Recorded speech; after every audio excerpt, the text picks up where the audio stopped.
부동산 시장의 불안이 이어지고 있습니다. 서울 아파트는 올해 상반기에만 지난해 연간 상승률을 뛰어넘었습니다. 정부가 부동산 정책을 아니면 말고식으로 운영한 것도 큰 영향을 미쳤다는 평가가 나옵니다. 취재기자 연결하겠습니다. 조태현 기자. 네, 조태현입니다. 네, 우선 부동산 시장 상황부터 살펴보겠습니다. 정부의 대규모 공급 대책이 나온 뒤에는 오름폭이 좀 줄어드는 분위기였는데 약발이 이제 끝났다고 봐야 할까요? 네, 올해 상반기를 보면은 그러니까 1월부터 6월까지죠. 서울 아파트값 3.18% 올랐습니다. 한국부동산원의 월간 가격 동향 자료 내용인데요. 지난해 연간 상승률이 3.01%였으니까 6개월 만에 지난해 전체를 뛰어넘었다는 뜻이 됩니다. 2사 공급 대책 이후에 오름폭이 둔화하는 모습을 보였지만 5월부터는 다시 빠르게 치솟고 있습니다. 인천도 무려 12.23%나 폭등해 지난해 전체를 뛰어넘었고요. 경기도는 10.98% 올라 지난해 수준에 근접했습니다. 수도권 부동산 전체가 상반기 내내 과열 양상을 보였다는 뜻으로 해석됩니다. 네, 부동산 시장이 좀처럼 식지 않는 건데 왜 이렇게 오르는 겁니까? 네, 이 부동산 시장이 왜 이렇게 불안한가를 따져보면 여러 가지 원인이 있습니다. 복합적인데요. 먼저 장기화한 저금리 기조에 따라서 시중에 돈이 많이 풀렸다는 점을 꼽을 수 있겠고요. 또 정부의 부동산 정책이 수요 억제 쪽에만 치우치다 보니 제대로 효과를 내지 못한 측면도 강합니다. 가격은 이 수요와 공급에 따라서 정해지는데 수요가 공급을 훨씬 웃도는 상황이 문재인 정부 내내 이어지고 있는 겁니다. 또 지난해 하반기부터 뒤늦게 공급 대책에 나섰지만 제대로 진행되지 않는다는 우려가 커서 매수 심리를 가라앉히는 효과가 작고요. 또 아파트는 빵이 아닌 만큼 실제 공급이 이루어져서 효과를 낼 때까지는 시간도 필요합니다. 여기에 정부와 여당이 아니면 말고식으로 대책을 운용하다 보니까 시장의 신뢰를 잃어버렸다는 점도 한몫했다는 분석이 나옵니다. 구체적으로 어떤 부분에서 오락가락했다고 할 수 있을까요? 대표적인 예를 들어보면 지난해 6월에 나온 21번째 부동산 대책을 들 수 있겠습니다. 일단 그 내용부터 한번 들어보시죠. 수도권 투기 과열 지구의 재건축에서는 조합원 분양 신청 시점까지 2년 이상 거주한 조합원에게만 분양 신청을 허용하겠습니다.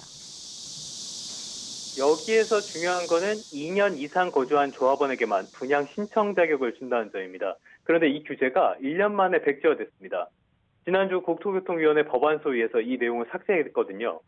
사실 대책이 나왔을 때부터 기대보다는 우려가 훨씬 더 컸습니다. 집주인이 실거주 요건을 채우려고 기존 세입자를 내보내서 임대차 시장이 불안해질 것이라는 전망이 나왔고 또 그 우려는 현실이 됐습니다.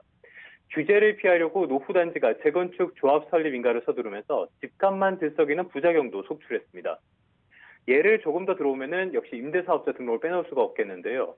정권 초반에 임대사업자 등록을 권유하다가 4년 만에 폐지하기로 했죠. 또다시 원점에서 재검토하겠다는 총국은 현재 진행형입니다.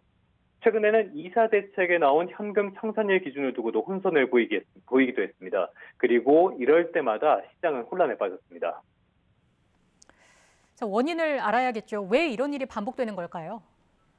어떤 정책을 내놓은 당시부터 부작용 우려가 제기되지만 이를 무시하고 밀어붙였다가 부작용이 현실화가 돼서 정책을 수정하거나 없었던 일로 하는 건 부동산뿐만이 아니라 경제정책 전반에서 이미 여러 차례 경험했던 일입니다.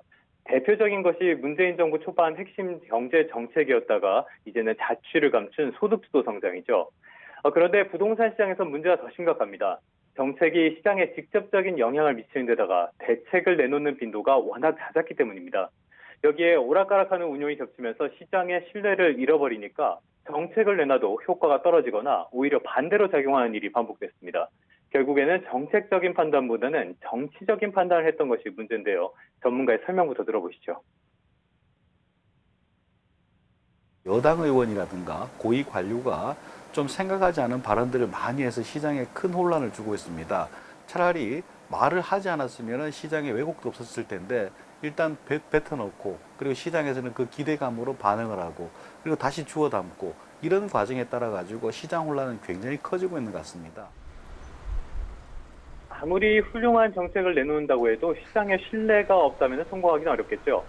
지금이라도 단편적이고 근시안적인 정책이나 발언이 아닌 상황을 제대로 분석한 대안을 선보여야 한다는 지적이 나오는 이유입니다. 지금까지 경제부에서 YTN 조태현입니다.